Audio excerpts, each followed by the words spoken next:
Good evening. What I'm about to tell you is not the kind of story that comes along often in American military history, not because it's unprecedented, but because it crystallizes in a single devastating incident every question being asked tonight about coordination, about planning, about the true cost of war when things go wrong. We are going to take the next several minutes to walk through this fully, because this story deserves that, because the men involved deserve that, and because the American public, which is funding this war with both its tax dollars and its sons and daughters, deserves the full picture.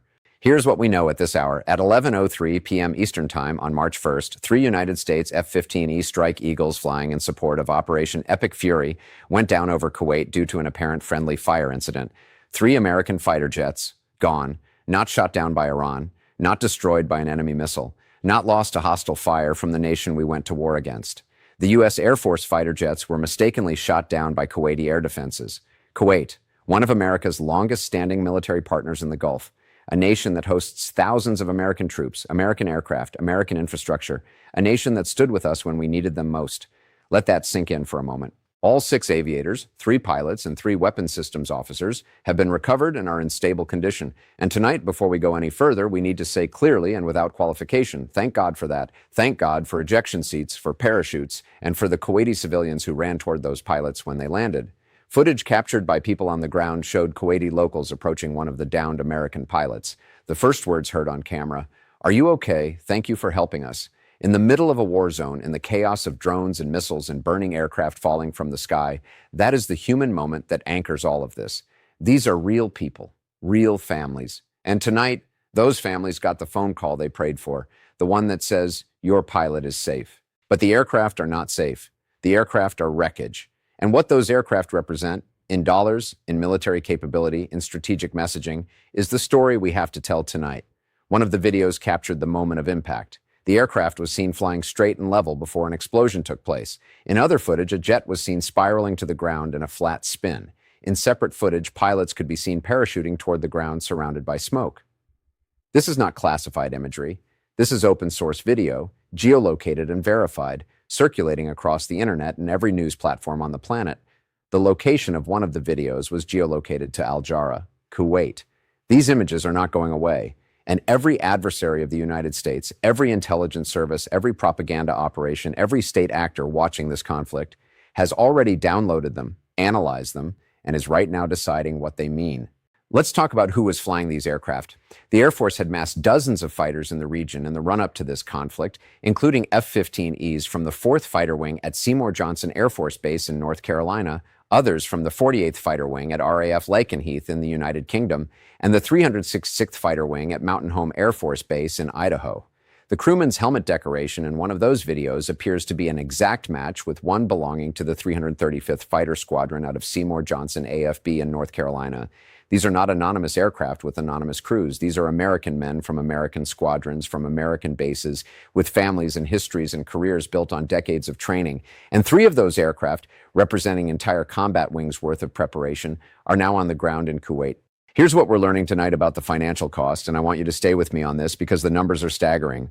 The Pentagon reported in October 2023 that the F-15EX carries a flyaway cost of approximately $94 million per fighter.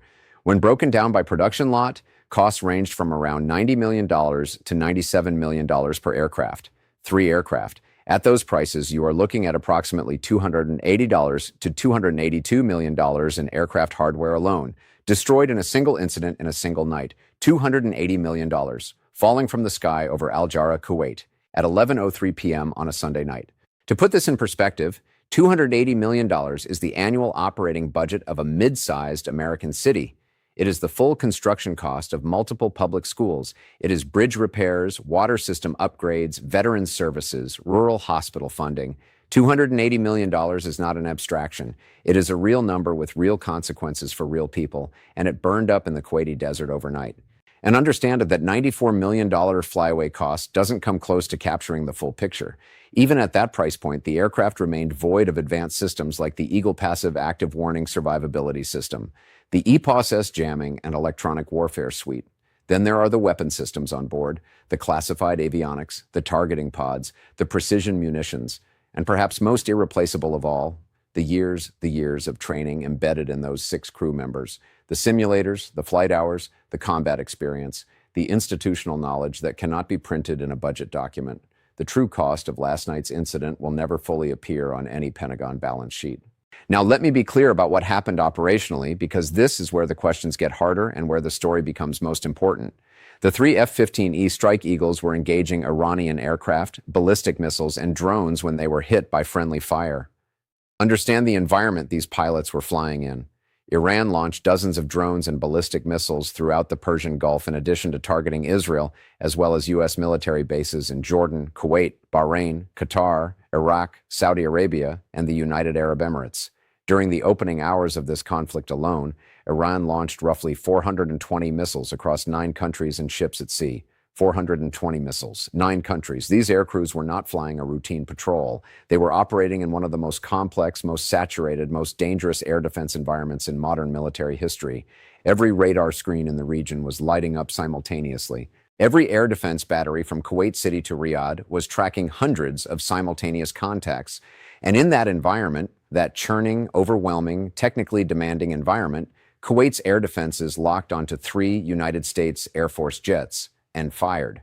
According to military analysts, some claims point to the use of short-range air defense systems with infrared-guided missiles as a possible explanation.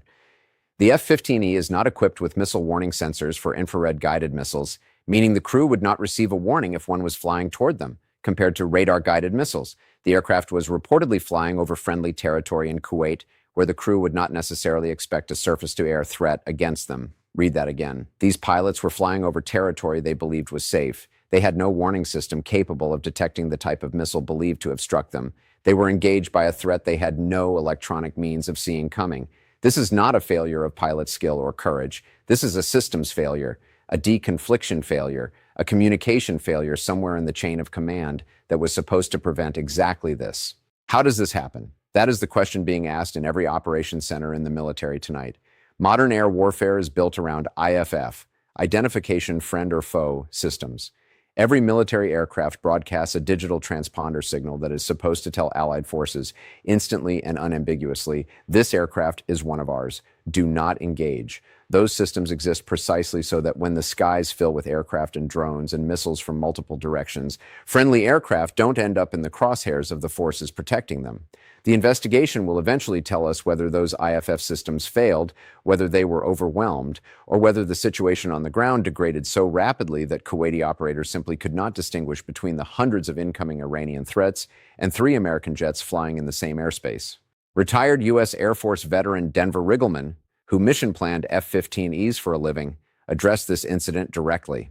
His assessment was blunt. Friendly fire does happen, he said, but 3 F-15Es going down points to the downstream effects of operational tempo, lack of training, faulty mission planning, panic. He mission-planned F-15Es for a living. The U.S. military is in Kuwait on permanent station at multiple locations. His conclusion, this is operational incompetence. Those are the words of a man who built the kind of mission plans that are supposed to prevent this. He's not speculating, he's diagnosing. And tonight, that diagnosis demands a response from the institution he served. This is also not the first time U.S. fighters have come under friendly fire in the Middle East in recent memory. In December 2024, during operations against the Iran-backed Houthi rebels in Yemen, a Navy F/A-18F Super Hornet was returning from a mission and preparing to land on the USS Harry S. Truman when it was misidentified as a threat and shot down by crew aboard the USS Gettysburg. One friendly fire incident might be a tragic anomaly. 2 friendly fire incidents in 15 months. In the same operational theater, involving American aircraft shot down by American or Allied forces, is a pattern. And patterns require more than investigations. They require structural changes. Now let us talk about what this means strategically, because the military implications of this incident extend far beyond the wreckage in Kuwait. Iran did not destroy 3 American fighter jets last night.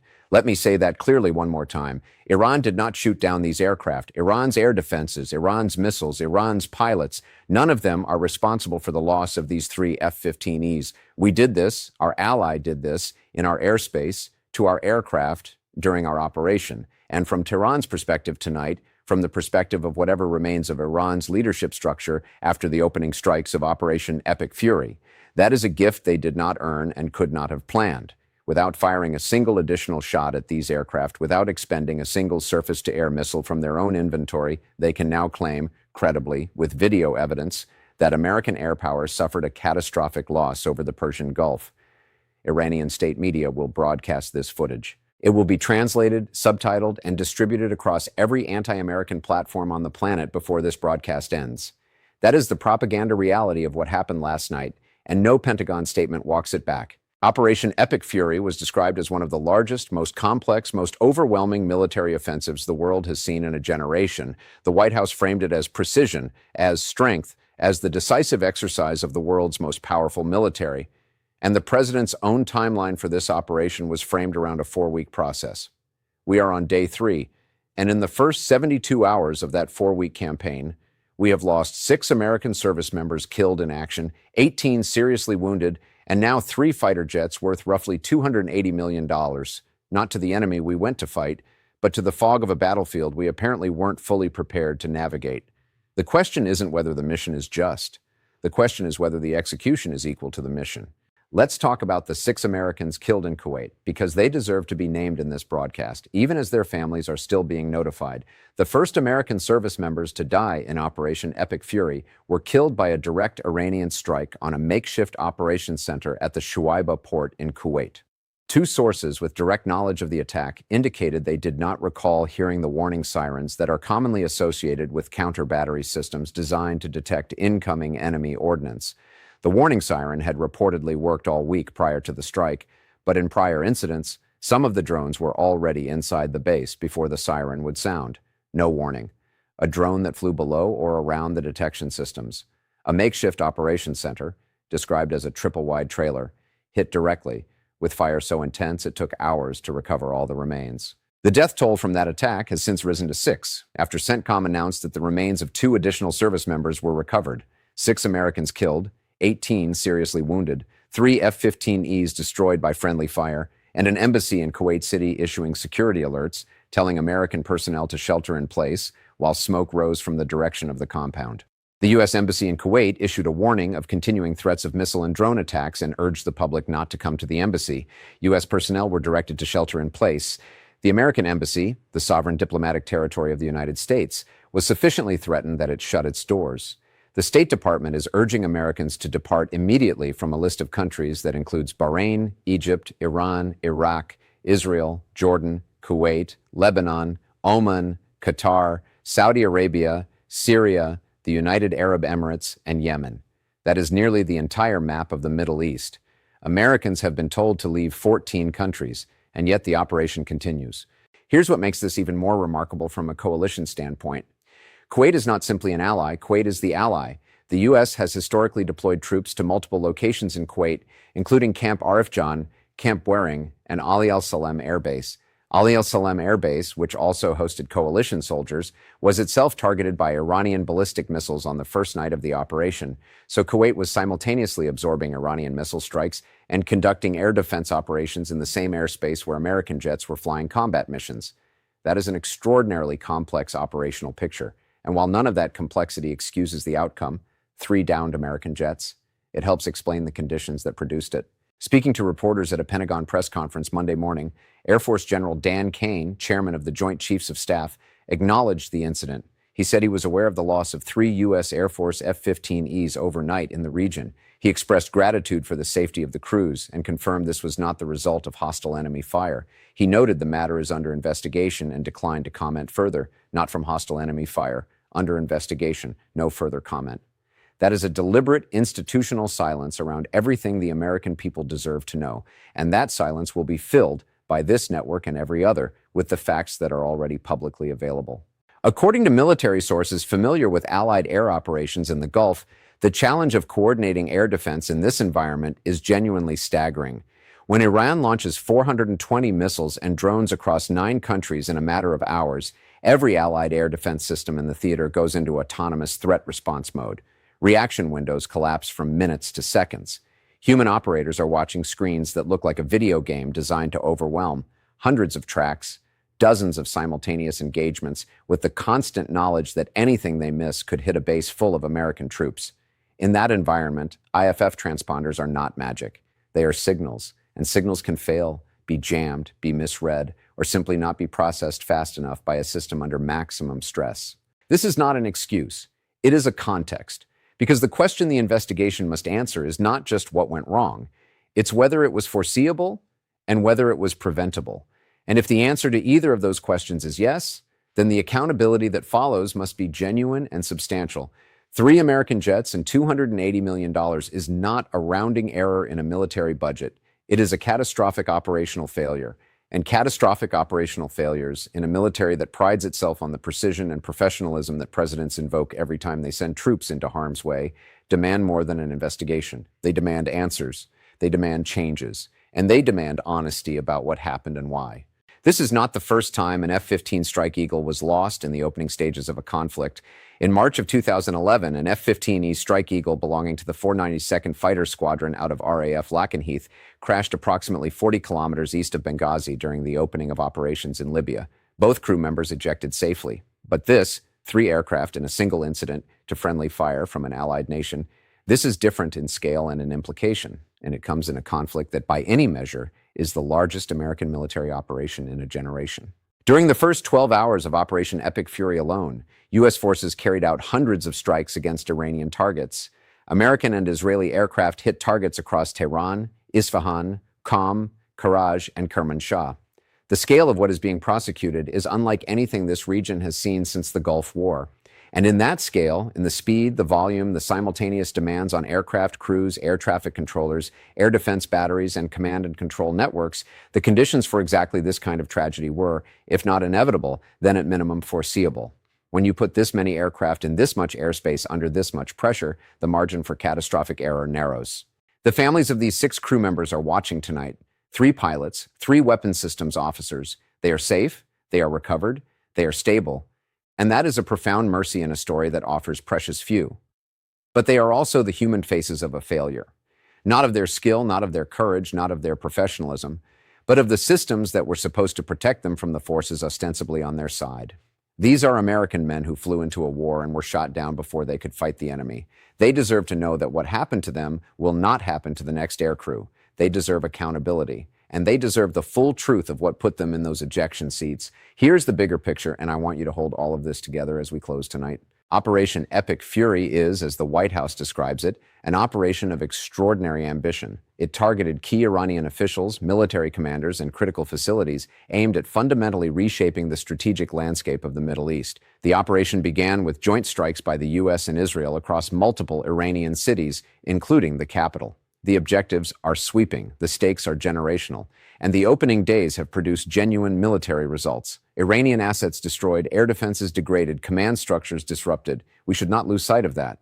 But we also cannot lose sight of this. 6 Americans dead, 18 seriously wounded, an embassy sheltering in place. Civilian airspace across the entire Middle East disrupted in what has been described as the largest air travel crisis since the pandemic. Oil prices surging, and 3 American fighter jets worth $280 million shot down by an ally, all within 72 hours. President Trump acknowledged that there will likely be more casualties before this ends. That is the honest language of a wartime president. War has costs. America has always understood that. But the question Americans are entitled to ask, the question every senator and congressman will be asking in classified briefings this week, is whether the costs being paid are the result of the enemy's strength or the result of our own coordination failures.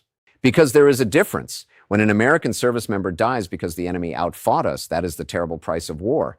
When American aircraft are destroyed because Allied air defenses couldn't tell them apart from Iranian drones, that is something different. That is a management problem, a systems problem, a planning problem, and in an operation that was sold to the American people as precise, overwhelming, and controlled, it is a credibility problem. Iran didn't need to fire a single shot to take down 3 American fighter jets last night. We did it ourselves. And the question every American should be asking tonight is not just how this happened. It is what it tells us about the readiness, the planning, and the coordination of a war that was promised to be swift, precise, and decisively won. Because the wreckage in Al-Jarrah, Kuwait doesn't lie. The numbers don't lie. The 6 crew members who descended into Kuwaiti territory under parachutes don't lie. And the American people who are paying for this war in both treasure and blood deserve nothing less than the complete and honest truth about how we lost 280 million and nearly lost 6 lives. Not to Iran, but to ourselves. We will continue following every development in this story throughout the night. I'm reporting from Washington. Stay with us.